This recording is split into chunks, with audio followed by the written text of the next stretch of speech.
সবাইকে শুভ দুপুর। কেমন আছেন সবাই? আশা করি ভালো আছেন। আপনাদের সবাইকে জানাচ্ছি অনেক অনেক শুভেচ্ছা। তরকারির গামলাটা অনেক গরম আছে, এটা 2 হাত দিয়ে নিতে হবে। আজকে দুপুরবেলা কি কি রান্না করছি দেখেন। আজকে রান্না করছি বোয়াল মাছের তরকারি, আলু দিয়ে আর হচ্ছে সজনে ডাঁটা দিয়ে। ঈশান ওই পাশের লাইটটা দে তো বাবা। ঈশান বাবু তো অনেক লক্ষ্মী, সারাদিন আমাকে হেল্প করে। এই বাসার যত জিনিসপত্র নোংরা করা থেকে শুরু করে মনে করেন যে সোফা অগুছানো, ফ্লোরের মধ্যে ময়লা ফালানো, জামা কাপড় অগুছানো, সমস্ত রকমের কাজকর্ম ঈশান বাবু আমাকে কইরা করে হেল্প করে, তাই না ঈশান বাবু? যাতে এই যে লাইট দাও, আমি তোমার প্রশংসা করতেছি, তুমি চিন্তা করো না, ওকে?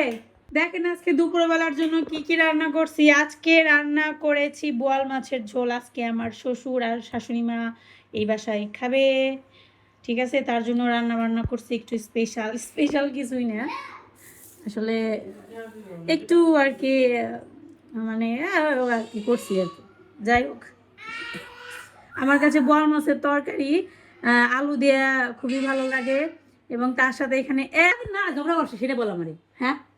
তোরা তুই আর ঈশান সারাটা দিন ঝগড়া করস, এ কেমন আমি বুঝলাম না। আপনারা চিন্তাও করতে পারবেন না, এই বুইরা ছেলে ঈশানের সাথে সারাদিনই ঝগড়া করে।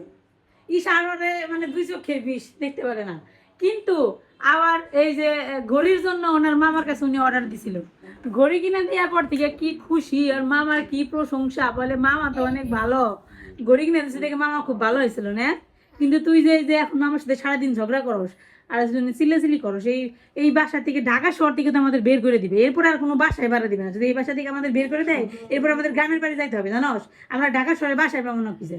খুব আপনারা এত বাসা চেঞ্জ করেন, আপনাদের কোনো বাসায় থাকতে দেয় না, তার মধ্যে আপনাদের মধ্যেই সমস্যা আছে। তার মানে তখন আমরা কি করবো বল? চলেন বলি কি কি রান্না করছি। ওইখানে ঝগড়ার মধ্যে আমিও ঝগড়া করতে শুরু করছিলাম। তো এখানে করছি করলা ভাজি, পেঁয়াজ দিয়ে করলা ভাজি, আর এখানে হচ্ছে মাছের মাথা দিয়ে, ডাটা দিয়ে, চিচিঙ্গা দিয়ে, মানে সবজি দিয়ে একটা মাছের মাথা দিয়ে চচ্চড়ি করছি, যেটা আমাদের এলাকার খুবই বিখ্যাত একটা খাবার। আজকে কোনো রান্নার রেসিপি আপনাদের সাথে শেয়ার করব না আমি, আজকে শুধু রান্নার চেহারাগুলো দেখেন। আমি একটু উল্টা করলাম, দলের মতো শাক দলের মতো, আর তখনই জল পড়া শুরু করছিল একটু নিকে তোমার মামার ঘুড়িটা বাইসে গেছে। তো না বলছিলাম কলাটা খাওয়ার জন্য, খাস না। তো এখন হয়েছে হ্যাঁ হ্যাঁ হ্যাঁ হ্যাঁ আমি ভাত বাড়তেছি। হ্যাঁ হ্যাঁ হ্যাঁ। তো এখন হচ্ছে এই ঈশান আর ঈশানের মামার জন্য খাবার বাড়তেছি। সারামণি হচ্ছে ওই বাসায় গেছে, আর সার বাবা একটু বাইরে গেছে। সার বাবা গেছে একটা হাসপাতালে, এক রুগী দেখতে গেছে, আসতে হয়তো দেরি হবে। এসে স্নান দান করবো, তারপরে খাওয়া দাওয়া করবো। তো এখানে আমার ভাইয়ের খাবারটা আর আমার ছেলের খাবারটা আগে দিয়ে নিই, তারপর আমরা পরে খাওয়া দাওয়া করি। একবারে ভাত দিয়ে দিলাম তোরে, আর মনে না তোর ভাত লাগবো, যেটি ভাত দিছি। তো চামচ নিয়ে আসি, চামচ আনি নাই। আমার শ্বশুর শাশুড়ি আসবো হচ্ছে, এসে পড়বো, 2টা বেজে গেছে তো এসে পড়বো। করলা ভাজি দিলাম তোরে, চরচড়ি দিয়ে দেখালে একবারে কাছে আন ক্যামেরা।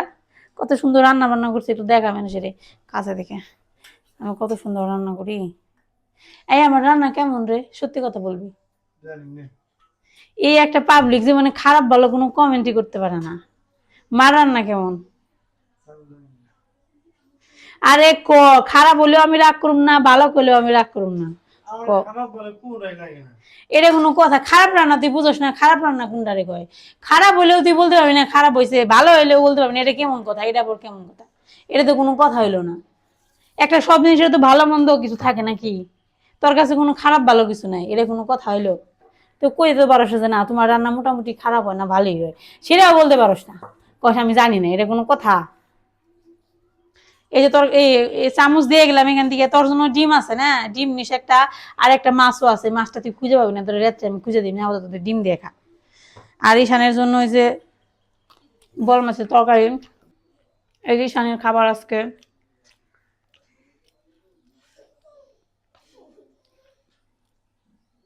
ঈশানের যে বুদ্ধি, ঈশান অনেক চালাক।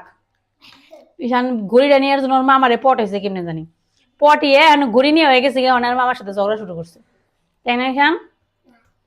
তুমি তো তাই করলা। ঠিক আছে চলবো, মোটামুটি স্বাদ হয়েছে, বেশি স্বাদ হয়নি। এ কবিতা পড়তেছে। আরে দরজা খোল। কে আইছে? ও সারামণি আইছে। চকলেট নিয়ে হাজির। বাবা কই? বই নিয়ে যা পড়গা থাকে, শোনে, সমস্যা নেই। ঠিক আছে, আগে কান্দিস না, আগে খেয়ে নো। আজকে আমাদের বাসায় একজন অতিথি আসছে, তো কে আসছে আপনারা দেখতেই পাচ্ছেন, ইনি হচ্ছে বিনয় দা। আমি দাদা বলেই ডাকি অবশ্য। তো আপনারা সবাই ওনাকে চিনেন হয়তো, ওনার তো ইউটিউব চ্যানেল আছে।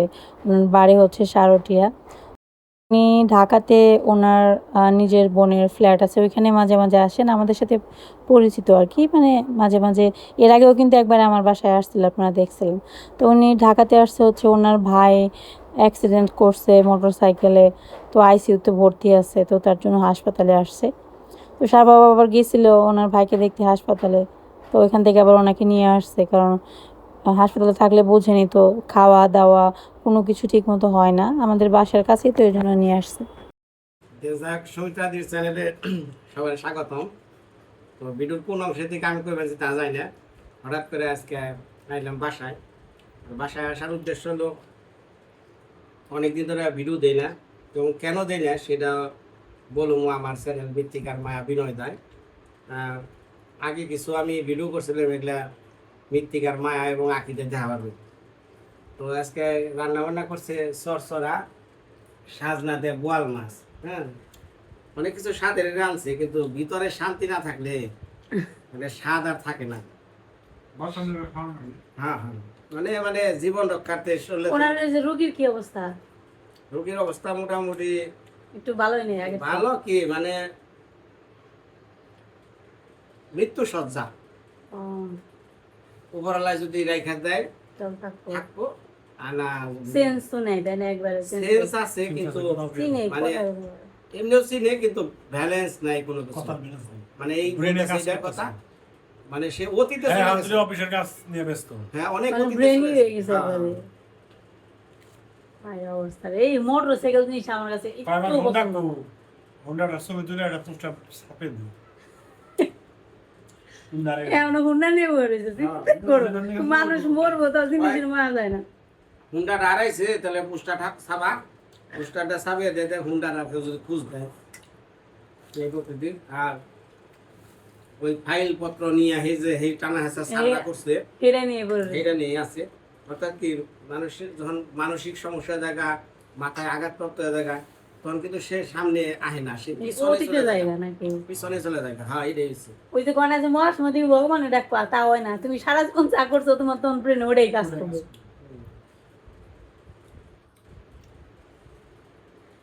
ডিম কি সরিষার তেল দেওয়া পাচ্ছেন না?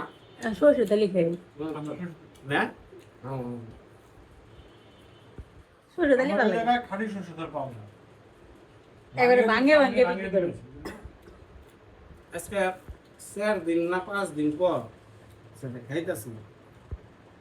বোনের বাসে যাও, হ্যাঁ, কিন্তু চিন্তা হলো ওই জায়গায় কোন সময় আমার সঙ্গীত ফোন দেওয়া এলো, কাকারে দৌড় দেয়। এমনও দিন গেছে যখন আমি ডিএসকে নিয়েছিলাম, সারাদিন খাইটাই রুগী মানুষটাই না, খিদের জ্বালায় পরে গেছি। বিকেল 4টার দিকে যাইয়া আর দুমো হাতটা দবর হয় না, কাকা তাড়তাড়িয়া খালি গেটটা কইলে ওই অবস্থায় খালি দৌড় এভাবে করে আছে।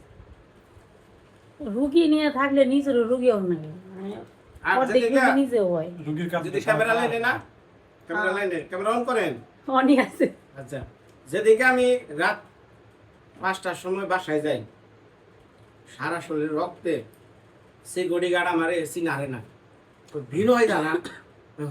এই অবস্থা কে? আগে বাসায় ঢুকান, তারপরে অন্য অবস্থা। বাসায় যে ভাত তুলে যে স্নান টান করি, তারপরে একটু তাও চাকছে সারা শরীর। ওনার কোনোদিনই থেকে এমনি প্রাথমিক চিকিৎসা দিয়ে দিচ্ছেন না, কিছু না হলে অমনি পাঠিয়েছে, ওভাবে পাঠিয়ে দিছিল। খালি সিটি স্ক্যান করে যখন দেখছে মাথার ভিতরে রক্ত মানে কান্দে ভরে ফেলছে, নিচে ভিতরে ব্লিডিং শুরু হয়েছিল, ব্রেনে ব্লিডিং হয়েছিল, তাহলে তো সমস্যাই। ভগবান জানে কি করবো। গতকালকে সুলতাদি, গতকালকে আগের দিনকে মানে ঘরে উঠুমু, ঘরের একটা পূজা আছে না, ঘরটা দিলাম নারায়ণ পূজা করে ঘরে উঠুমু, বাজার সদাই করছি। আখি করছে কি, কি করছে ব্যাগ কিছু করাইছে যাই করছে তাহলে আর মনের ভিতরে রায় আনন্দ না যখনই সংবাদটা শুনছি কি এর পূজা কি এর কি বসছে ইমুরা কি ওই পূজার সময় একটু কইছে যে আমরা তো অনেকে বিনয় দ্বারা খুঁজতেছেন কিন্তু বিনয় দ্বারা তো পাইবেন না এই মুহূর্তে এরকম দাদা অ্যাক্সিডেন্ট করছে অনেক ভালো করে একটা কথা কব না যে দাদা কোন দাদা কেমনি কি দাদা অ্যাক্সিডেন্ট করছে তাই একটু ঢাকা গেছে কমেন্ট বক্স আমি পড়ে দেখি দুনিয়ার লেখা কোন দাদা কি হয়েছে ভালো করে কথা বেয়ারেন না ঠিকই তো কিছু হ্যাঁ জেলে কথা কোনো না আমি ঢাকা রয়েছে দেখেছি আমার বরে ডরে এই কথা কোনো তা না যেটা লিগাল কথা এটা কইছি হ্যাঁ তো বিস্তারিত সুন্দর করে কোক যেরকম একটা দুর্ঘটনা মানুষের অ্যাক্সিডেন্ট হইতেই পারে তাই না আর মানুষ দেখবে এটা দেখে বুঝতে পারবে ফিরে বুঝতে হবে। হয়েছে দেখ সমস্যা নেই বুঝবো মানে আপনি আবার ভালো করে সুন্দর করে ভিডিও বানিয়ে মানুষের বুঝাই দিন তাই হ্যাঁ ওই তারপর সব কিছু আমি করি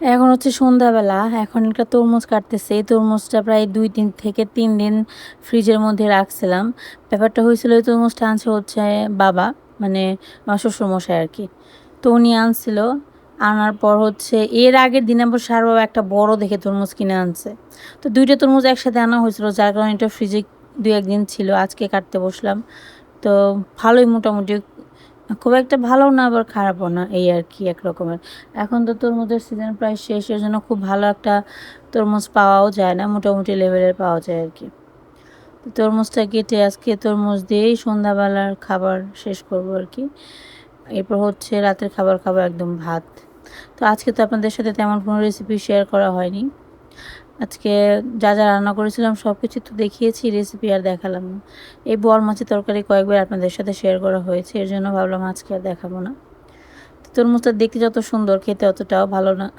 মোটামুটি লেভেলের আর কি তরমুজ ফলটা আমার খুব ভালো লাগে যেমনই হোক তো আজকে ভিডিও এই পর্যন্তই ভালো থাকবেন সবাই ধন্যবাদ সবাইকে দেখা হবে পরবর্তী কোনো নতুন ব্লগ